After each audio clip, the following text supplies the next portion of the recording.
আবদুল্লাহ আলিম senior মাদ্রাসা বেগমগঞ্জ নোয়াখালী।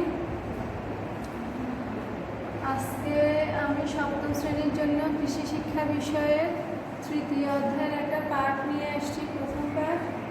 তোমরা যে যেখানে আছো ভালো থাকো, সুস্থ থাকো এবং মনোযোগ সহকারে পড়াশোনা শেষ করবা।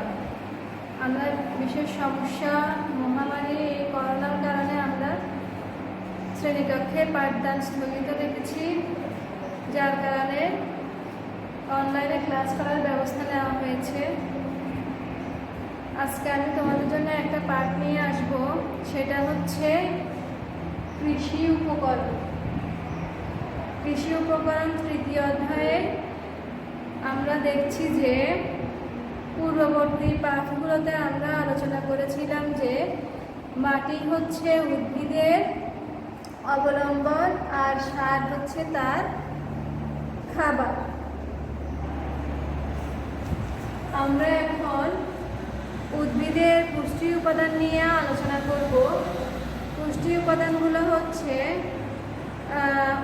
উদ্ভিদ তার বৃদ্ধি এবং পরিপুষ্টির জন্য মাটি, পানি, বায়ু থেকে কতগুলো উপাদান শোষণ করে। এই উপাদানগুলোর একটির যদি অভাব দেখা দেয় তাহলে উদ্ভিদ সুনির্দিষ্টভাবে বেঁচে থাকতে পারে না। তাই লাভজনকভাবে অধিক শস্য উৎপাদনের জন্য আমাদেরকে উদ্ভিদের পুষ্টি উপাদান হিসেবে সার ব্যবহার করতে পারি। এই অভাবগুলো সারের মাধ্যমে সম্ভব প্রয়োজন মেটানো। এই জন্য এই উপাদানগুলোই হচ্ছে উদ্ভিদের পুষ্টি উপাদান।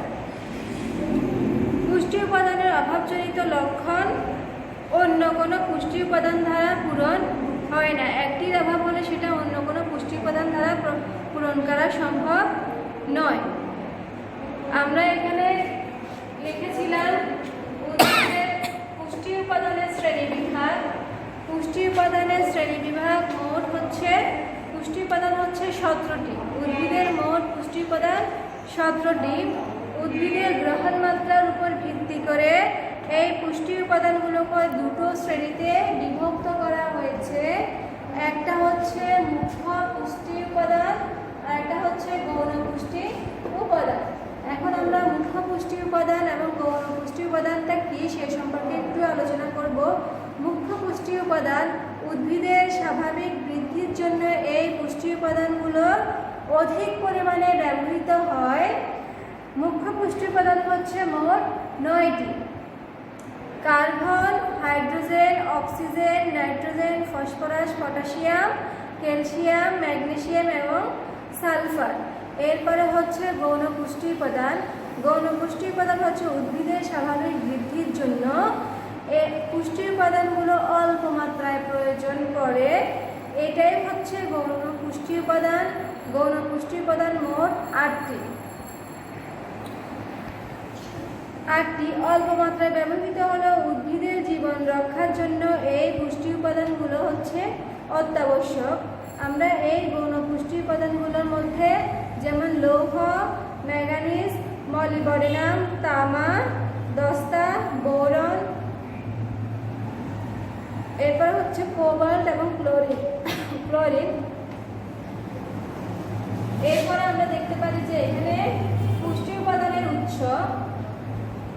পুষ্টি উপাদানের উৎসগুলো হচ্ছে উদ্ভিদ 2টি উৎস থেকে মোট 17টি পুষ্টি উপাদান গ্রহণ করে থাকে। একটা হচ্ছে প্রাকৃতিক উৎস আর একটা হচ্ছে কৃত্রিম উৎস। প্রাকৃতিক উৎস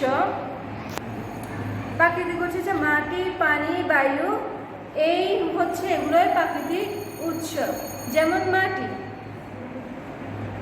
কার্বন, অক্সিজেন এবং হাইড্রোজেন ব্যতীত বাকি 14টি পুষ্টি উপাদান থেকে উদ্ভিদ পুষ্টি পেয়ে থাকে। আর বায়ু হচ্ছে এখানে উদ্ভিদ কার্বন এবং অক্সিজেন বায়ু থেকে গ্রহণ করে। পানি, উদ্ভিদ হাইড্রোজেন এবং অক্সিজেন এই পানি থেকে পেয়ে থাকে। এছাড়া উদ্ভিদ পানিতে দ্রবীভূত পদার্থও গ্রহণ করে থাকে। কৃত্রিম উৎস হচ্ছে এখানে জৈব ও রাসায়নিক রাসায়নিক সার হচ্ছে উদ্ভিদের পুষ্টি উপাদানের কৃত্রিম উৎস। আমরা এখন কৃত্রিম উৎসের মধ্যে আমরা এখন দেখতে পাচ্ছি যে এটা হচ্ছে জৈব সার, এটা হচ্ছে রাসায়নিক সার। জৈব সার উদ্ভিদের পুষ্টি উপাদান সবই জৈব সারের মধ্যে পাওয়া যায়, যেমন কম্পোস্ট, গোবর, আবর্জনা, খড়কুটা, আগাছা ইত্যাদি জৈব সার হিসেবে আমরা ব্যবহার করে থাকি। রাসায়নিক সার যেটা ইউরিয়াতে নাইট্রোজেন, টিএসপিতে ফসফরাস, এমওপিতে পটাশিয়াম এবং জিপসামে ক্যালসিয়াম ও সালফারও প্রাধান্য থাকে। এছাড়া জিঙ্ক সালফেট, জিঙ্ক ও সালফার থাকে। আমরা এখন এরপরে আরেকটু দেখতে পারি যেটা হচ্ছে পুষ্টি উপাদানের কাজ। পুষ্টি উপাদানের কাজ এখানে জীবনচক্রে উদ্ভিদের জীবনচক্রের বিভিন্ন পুষ্টি উপাদান বিভিন্ন কাজ করে থাকে। নিচে এর গুরুত্বপূর্ণগুলো কার্যাবলী নিচে আলোচনা করা হলো, তোমরা বইতে দেখেছো, আমি এখন বলতেছি, সবাই পাঠ নিয়ে দেখবা। যেমন হচ্ছে এখানে নাইট্রোজেন, প্রথমে আমরা আসছি নাইট্রোজেনের কাজ সম্পর্কে আমরা আলোচনা করব। নাইট্রোজেন গাছকে ঘন সবুজ করে, গাছের পাতা, কাণ্ড, ঢালগুলোর বৃদ্ধি ঘটায়, অধিক কুশি উৎপাদনে সহায়তা করে এবং শিকড় বিস্তারে সহায়তা করে। এরপরে হচ্ছে ফসফরাস গাছকে উদ্ভিদের শিকড় মজবুত করে, সময় মতো ফুল ফোটায় এবং ফসল পাকায়, ফসলের গুণগত মান বাড়ায়। এরপরে আমরা দেখতে পাচ্ছি যে পরেরটা হচ্ছে পটাশিয়াম হচ্ছে শক্ত,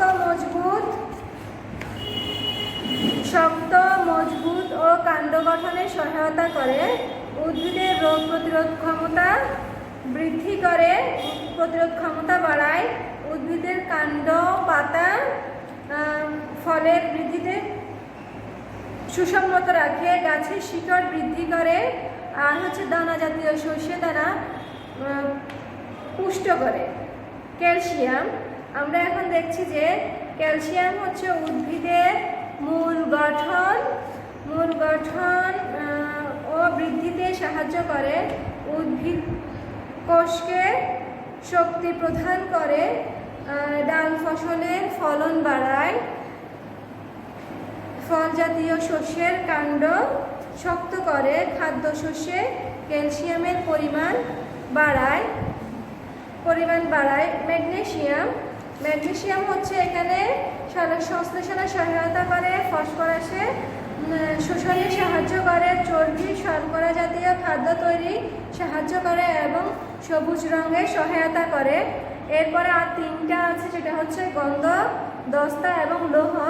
আমরা এখন গন্ধক সম্পর্কে আলোচনা করব। তেল জাতীয় ফলন উৎপাদনে বৃদ্ধি করে, শিম জাতীয় ফলনের মূলে নাইট্রোজেন গুটি যেটা নডিউল সহায়তা করে, উৎপাদনে সহায়তা করে, গাছের দৈহিক বৃদ্ধিতে সহায়তা করে।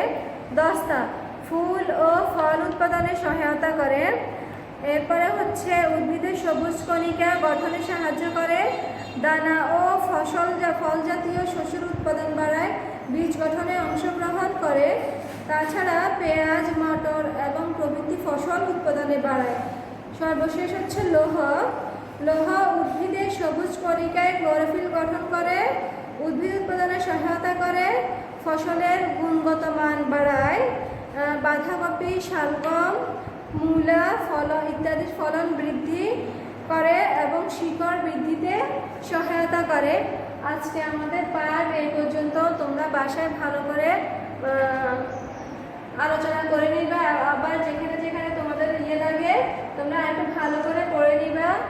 আর তোমাদেরকে আমি বলতেছি, আজকের পাঠে আমাদের প্রশ্ন হচ্ছে, তোমরা দেখে নিবা পুষ্টি উপাদানের শ্রেণী বিভাগ, পুষ্টি উপাদানের উৎস,